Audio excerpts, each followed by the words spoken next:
ਗੁਰੂ ਸਾਧ ਸੰਗਤ ਜੀ, ਆਓ ਗੁਰੂ ਦੀ ਫਤਿਹ ਦੀ ਸਾਂਝ ਪਾਈਏ।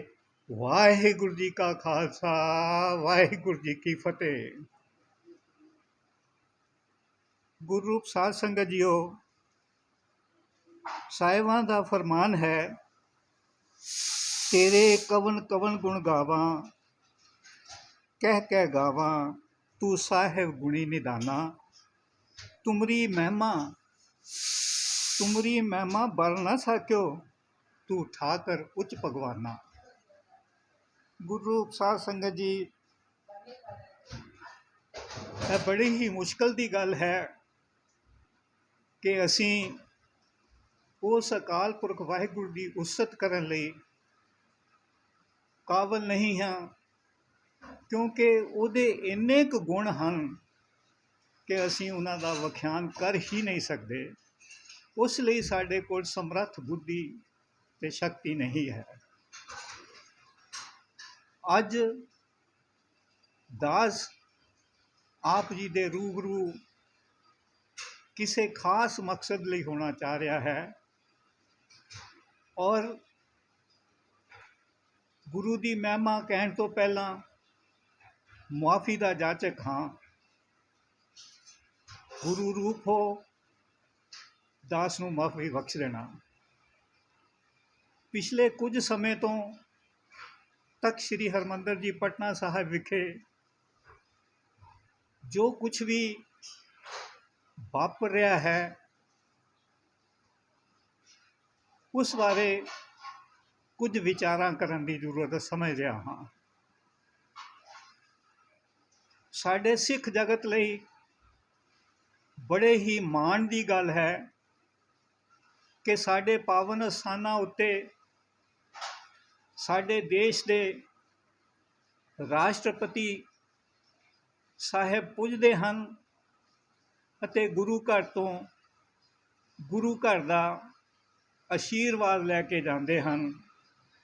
ਇਹ ਸਾਡੇ ਸਾਰੇ ਹੀ ਸਿੱਖਾਂ ਲਈ ਇੱਕ ਮਾਣ ਅਤੇ ਫਖਰ ਦਾ ਵਿਸ਼ਾ ਹੈ, ਮੈਟਰ ਆਫ ਪ੍ਰਾਊਡ ਹੈ, ਜਿਸ ਲਈ ਸਾਰੀਆਂ ਸੰਗਤਾਂ ਵੱਲੋਂ ਜਿੰਨੀਆਂ ਵੀ ਦੇਸ਼ ਔਰ ਵਿਦੇਸ਼ ਦੇ ਵਿੱਚ ਰਹਿ ਰਹੀਆਂ ਹਨ, ਉਸ ਮਹਾਮਹਿਮ ਦੇਸ਼ ਦੇ ਰਾਸ਼ਟਰਪਤੀ ਨੂੰ ਜੀ ਆਇਆਂ ਸਾਰਿਆਂ ਵੱਲੋਂ ਆਖਦਾ ਹਾਂ।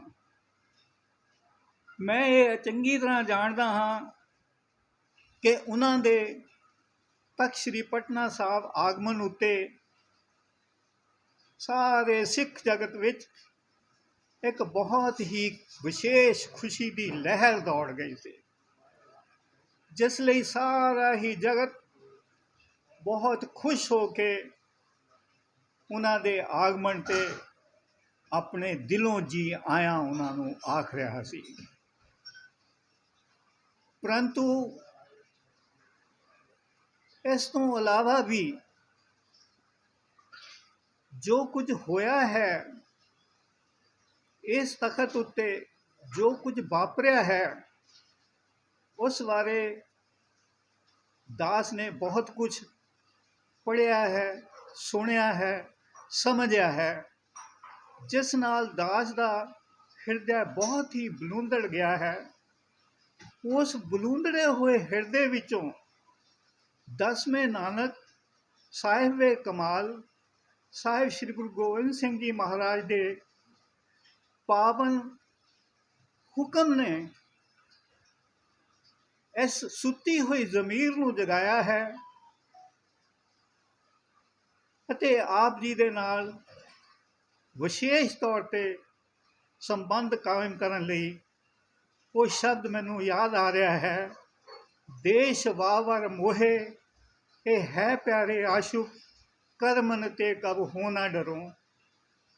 ਅਗਰ ਕੋਈ ਸੱਚਾ ਸੁੱਚਾ ਸਿੱਖ ਜਾਗਦੀ ਜ਼ਮੀਰ ਵਾਲਾ ਹੈ ਅਤੇ ਉਹ ਕੁਝ ਵੀ ਗਲਤ ਹੁੰਦਾ ਦੇਖਦਾ ਹੈ, ਉਸ ਦੇ ਲਈ ਉਸ ਨੂੰ ਆਪਣੇ ਵਿਚਾਰ ਸੰਗਤਾਂ ਦੇ ਵਿੱਚ ਹਰ ਹਾਲਾਤ ਵਿੱਚ ਸਾਂਝੇ ਕਰਨੇ ਚਾਹੀਦੇ ਹਨ, ਤਾਂ ਕਿ ਸੰਗਤਾਂ ਵੀ ਜਾਗਰਤ ਹੋ ਸਕਣ।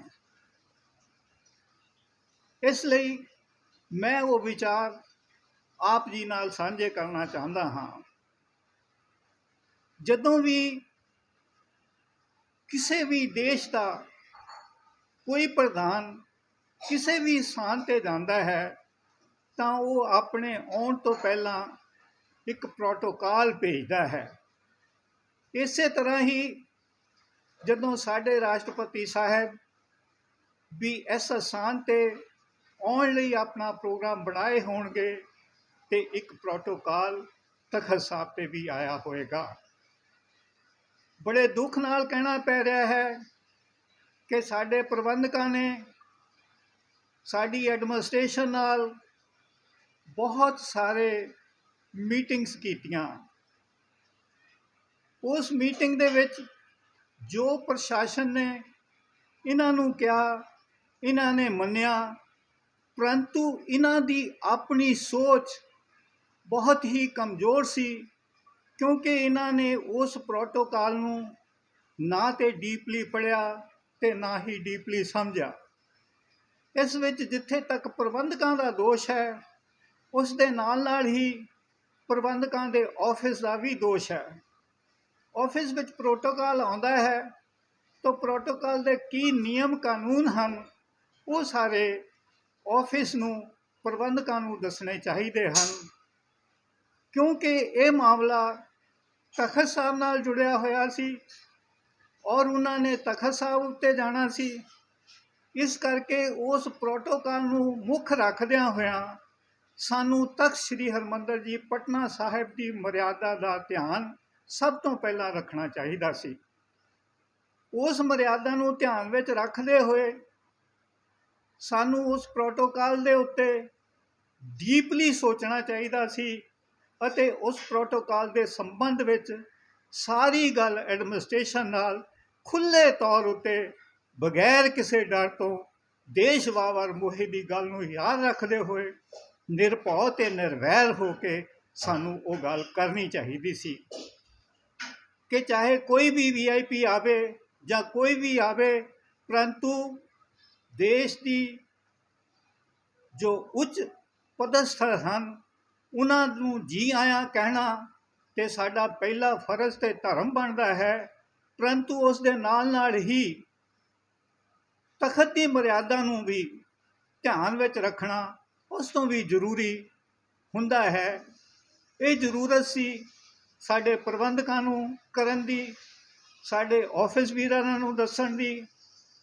ਉਹ ਐਡਮਿਨਿਸਟ੍ਰੇਸ਼ਨ ਕੀ ਜਾਣਦੀ ਹੈ ਕਿ ਸਾਡੇ ਤਖਤ ਸਾਹਿਬ ਦੀ ਕੀ ਮਰਿਆਦਾ ਹੈ।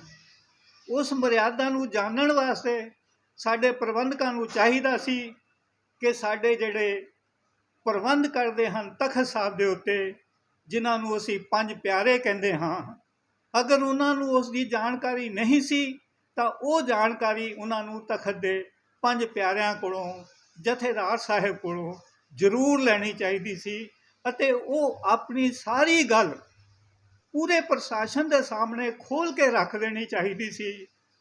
ਔਰ ਮੈਨੂੰ ਉਮੀਦ ਹੈ, ਆਸ ਹੈ ਹੀ ਨਹੀਂ ਬਲਕਿ ਮੈਂ ਯਕੀਨ ਤੇ ਦਾਅਵੇ ਨਾਲ ਕਹਿ ਸਕਦਾ ਹਾਂ ਕਿ ਅਗਰ ਅਸੀਂ ਆਪਣੀ ਗੱਲ ਰਾਸ਼ਟਰਪਤੀ ਸਾਹਿਬ ਤੱਕ ਥਰੂ ਪ੍ਰੋਪਰ ਚੈਨਲ ਪਹੁੰਚਾਈ ਹੁੰਦੀ ਤਾਂ ਐਸਾ ਕੁਝ ਵੀ ਨਹੀਂ ਹੁੰਦਾ ਜੋ ਕਿ ਵਾਪਰਿਆ ਹੈ।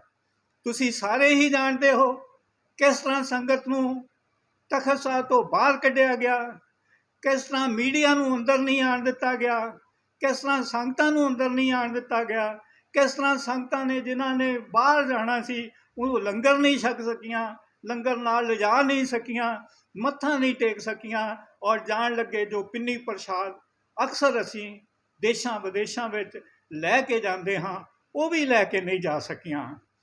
ਇਸ ਦੇ ਵਿੱਚ ਕੌਣ ਦੋਸ਼ੀ ਹੈ, ਕਿੰਨਾ ਦੋਸ਼ੀ ਹੈ, ਇਸ ਦੀ ਪੜਚੋਲ ਕਰਨ ਦੀ ਲੋੜ ਹੈ।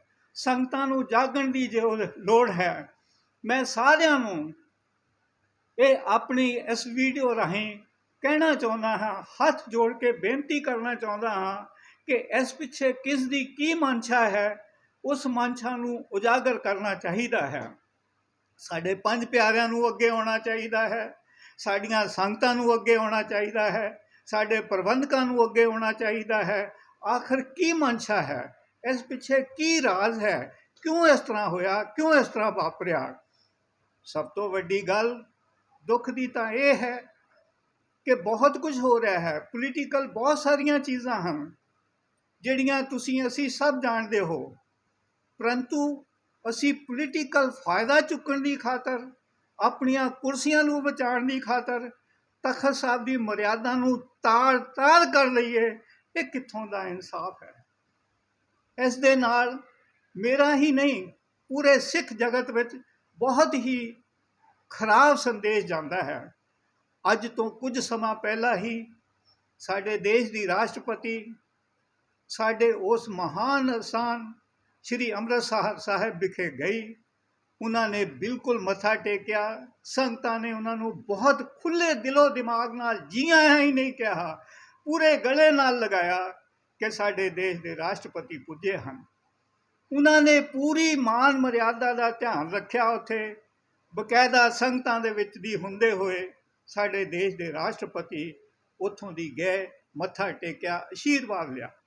ਸਾਡੇ ਦੇਸ਼ ਦੇ ਰਾਸ਼ਟਰਪਤੀ ਦੀ ਕਿੱਡੀ ਵੱਡੀ ਮਹਾਨਤਾ ਹੈ, ਅਸੀਂ ਉਹਨਾਂ ਦੀ ਇਸ ਮਹਾਨਤਾ ਨੂੰ ਭੁੱਲ ਨਹੀਂ ਸਕਦੇ। ਤਖਤ ਸਾਹਿਬ ਤੋਂ ਮੱਥਾ ਟੇਕਣ ਤੋਂ ਬਾਅਦ ਜਿੱਦਾਂ ਹੀ ਉਹਨਾਂ ਨੇ ਸ਼ਹੀਦ-ਏ-ਆਜ਼ਮ ਭਗਤ ਸਿੰਘ ਸ਼ਹੀਦ ਦੀ ਸਟੈਚੂ ਨੂੰ ਦੇਖਿਆ, ਉਹਨਾਂ ਨੂੰ ਨਮਨ ਕੀਤਾ। ਇਹ ਸਾਡੇ ਸਿੱਖਾਂ ਲਈ ਬਹੁਤ ਹੀ ਵੱਡੀ ਫਖਰ ਦੀ ਗੱਲ ਹੈ। ਉਸ ਮਹਾਂ ਮੁਹਿੰਮ ਲਈ ਜਿਸ ਅਸੀਂ ਪ੍ਰੋਟੋਕਾਲ ਨੂੰ ਸਮਝ ਨਹੀਂ ਸਕੇ, ਉਹ ਆਪ ਉੱਥੋਂ ਪੈਦਲ ਨਿਕਲ ਕੇ ਕੁਝ ਕੰਮ ਚਲੇ। ਅਗਰ ਅਸੀਂ ਆਪਣੀ ਗੱਲ ਮਹਾਂ ਮੁਹਿੰਮ ਸਾਹਮਣੇ ਰੱਖਦੇ ਤਾਂ ਮੈਂ ਉਮੀਦ ਕਰਦਾ ਹਾਂ, ਆਸ ਕਰਦਾ ਹਾਂ, ਔਰ ਉਹਨਾਂ ਕੋਲੋਂ ਐਸੀ ਹੀ ਉਪੇਖਿਆ ਹੈ ਕਿ ਉਹ ਸਾਡੀ ਗੱਲ ਨੂੰ ਜ਼ਰੂਰ ਸੁਣਦੇ ਔਰ ਸਾਡੀ ਮਰਿਆਦਾ ਦਾ ਧਿਆਨ ਰੱਖਦੇ ਹੋਏ ਤਖਤ ਸਾਹਿਬ 'ਤੇ ਮੱਥਾ ਟੇਕਣ ਆਉਂਦੇ। ਇਸ ਕਰਕੇ ਸਾਰੀਆਂ ਸੰਗਤਾਂ ਅੱਗੇ ਔਰ ਪ੍ਰਬੰਧਕਾਂ ਅੱਗੇ ਖਾਸ ਤੌਰ 'ਤੇ ਬੇਨਤੀ ਕਰਨੀ ਚਾਹੁੰਦਾ ਹਾਂ ਕਿ ਕੁਰਸੀਆਂ ਦੇ ਲਾਲਚ ਛੱਡੋ, ਆਪਣੇ ਗਲਾਂ ਦੇ ਵਿੱਚ ਉਹ ਪਟੇ ਨਾ ਪਵਾਓ। ਪਟੇ ਪਵਾਣੇ ਹੈ ਤੇ ਗੁਰੂ ਘਰ ਦੇ ਕੁੱਕਰਾਂ ਵਾਲੇ ਪਵਾਓ, ਨਾ ਕਿ ਅਸੀਂ ਉਹ ਪਟੇ ਪਵਾਈਏ ਜਿਹੜੇ ਕਿ ਸਰਕਾਰ ਦੇ ਹੋਣ।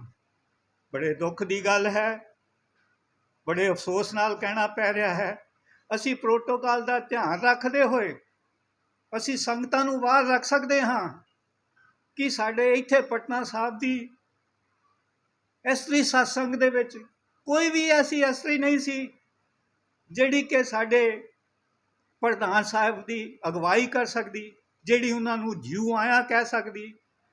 ਜਦ ਕਿ ਇਹ ਪਤਾ ਚੱਲਿਆ ਹੈ ਕਿ ਕੁਝ ਹੀ ਸਮੇਂ ਦੇ ਵਿੱਚ ਇਹ ਸਾਰਾ ਕੁਝ ਹੋਣਾ ਸੀ, ਤੇ ਕੁਝ ਸਮੇਂ ਵਿੱਚ ਹੋਣਾ ਸੀ ਤੇ ਚਟਕੋਰੇ ਨਾਲੋਂ ਅੱਛਾ ਤੇ ਪਟਨਾ ਸਿਟੀ ਸੀ। ਇੱਥੋਂ ਤੁਸੀਂ 5 ਸਿੰਘਣੀਆਂ ਨੂੰ ਸਾਧਦੇ, ਜਿਹਦੇ ਨਾਲ ਮਹਾਂ ਮੁਹਿੰਮ ਹੋਰ ਪ੍ਰਸੰਨ ਹੁੰਦੇ ਕਿ ਇਹਨਾਂ ਵਿੱਚ ਕਿੰਨੀ ਜਾਗਰੂਕਤਾ ਹੈ, ਕਿੰਨੀ ਇਹਨਾਂ ਦੇ ਵਿੱਚ ਰਿਸਪੈਕਟ ਕਰਨ ਦੀ, ਕਿੰਨੀ ਦੇਸ਼ ਦੇ ਵਿੱਚ ਇਹਨਾਂ ਨਾਲ ਪਿਆਰ ਹੈ। ਸੋ ਇਹਨਾਂ ਸ਼ਬਦਾਂ ਦੇ ਨਾਲ ਹੀ ਮੈਂ ਆਪਣੀ ਬਾਣੀ ਨੂੰ ਵਿਰਾਮ ਦਿੰਦਾ ਹਾਂ ਔਰ ਫਿਰ ਕਹਿੰਦਾ ਹਾਂ, ਗੁਰੂ ਰੂਪ ਸਾਧ ਸੰਗਤ ਜੀ ਔਰ ਗੁਰੂ ਦੇ ਪਿਆਰਿਓ ਪ੍ਰਬੰਧਕੋ, ਇਕੱਠੇ ਹੋ ਜਾਓ ਔਰ ਆਉਣ ਵਾਲੇ ਜਿਹੜੇ ਵੀ ਪ੍ਰੋਗਰਾਮ ਹਨ ਉਹ ਇਕੱਠੇ ਉਲੀਕੋ। ਬੜੇ ਦੁੱਖ ਦੀ ਗੱਲ ਹੈ, ਇਲੈਕਸ਼ਨ ਦੀ ਗੱਲ ਚੱਲ ਰਹੀ ਹੈ, ਜਿੱਥੇ ਇਲੈਕਸ਼ਨ ਨਹੀਂ ਹੋ ਪਾ ਰਹੇ। ਕਿਉਂ? ਇਹ ਸਮਝ ਨਹੀਂ ਆਉਂਦੀ। ਇਹਦਾ ਮਤਲਬ ਹੈ something wrong at the bottom. ਦਾਲ ਵਿੱਚ ਕੁਝ ਕਾਲਾ ਹੈ, ਕੁਝ ਤੇ ਹੈ। ਨਹੀਂ ਤਾਂ ਇਕੱਠੇ ਹੋ ਕੇ ਜੋ ਵੀ ਤੁਹਾਡੇ ਕੋਲ ਹੈ ਚੀਜ਼ ਉਹ ਅੱਗੇ ਰੱਖੋ ਔਰ ਸੰਗਤਾਂ ਨੂੰ ਨਿਹਾਲ ਕਰੋ। ਇਹ ਬੇਨਤੀਆਂ ਦੇ ਨਾਲ ਮੈਂ ਸਾਰਿਆਂ ਕੋਲੋਂ ਮਾਫੀ ਚਾਹੁੰਦਾ ਹਾਂ। ਮੇਰਾ ਕਿਸੇ ਦਾ ਵੀ ਦਿਲ ਦੁਖਾਉਣ ਦਾ ਮਨ ਨਹੀਂ ਹੈ, ਪਰੰਤੂ ਮੇਰਾ ਦਿਲ ਆਪਣਾ ਦੁਖਿਤ ਹੈ। ਇਸ ਕਰਕੇ ਮੈਨੂੰ ਇਹ ਕਹਿਣ ਲਈ ਮਜਬੂਰ ਹੋਣਾ ਪਿਆ ਲਾਈਵ ਹੋ ਕੇ। ਆਓ ਫਿਰ ਇੱਕ ਵਾਰੀ ਗੁਰੂ ਦੀ ਫਤਿਹ ਦੀ ਸਾਂਝ ਪਾਈਏ। ਵਾਹਿਗੁਰੂ ਜੀ ਕਾ ਖਾਲਸਾ, ਵਾਹਿਗੁਰੂ ਜੀ ਕੀ ਫਤਿਹ।